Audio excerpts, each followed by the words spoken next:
እርግብግቢት የምንለው ወደ ላይ የሚወጣ ከሆነ በልጅ የሚሆን ከሆነ የሚያብጥ ከሆነ እንግዲህ ይህ አንቴሪየር ፎንታኔል የምንለው ጭንቅላት እንግዲህ የተሰራው ከተለያዩ አጥንቶች መገጣጠም ነው የተሰራው።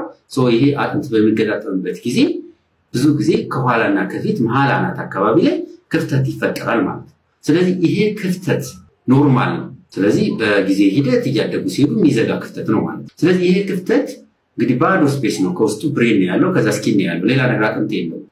ለምሳሌ ሜኒንጃይተስ የሚፈጠር ሲሆን ወይም ደግሞ የጭንቅላት ኢንፌክሽን ሲፈጠር፣ ሌሎች ሲፈጠሩ ወደ ላይ ይነፋል ማለት ነው። በልጅድ አንቴሪየር ፎንታኔል ነው። ይህን ቼክ ማድረግ ያስፈልጋል ማለት ነው። እርግብግቢቱ ወደ ላይ የሚነፋ ከሆነ የኢንፌክሽን ምልክት ሊሆን ስለሚችል ቶሎ ብሎ ወደ ጤና ተቋም መውሰድ ይኖርብናል ማለት ነው። ስኪን ፖስቹልስ ወር ደግሞ ቆዳ አካባቢ የሚወጡ ነጠብጣቦችና ፖስቹልስ የምንላቸዋል።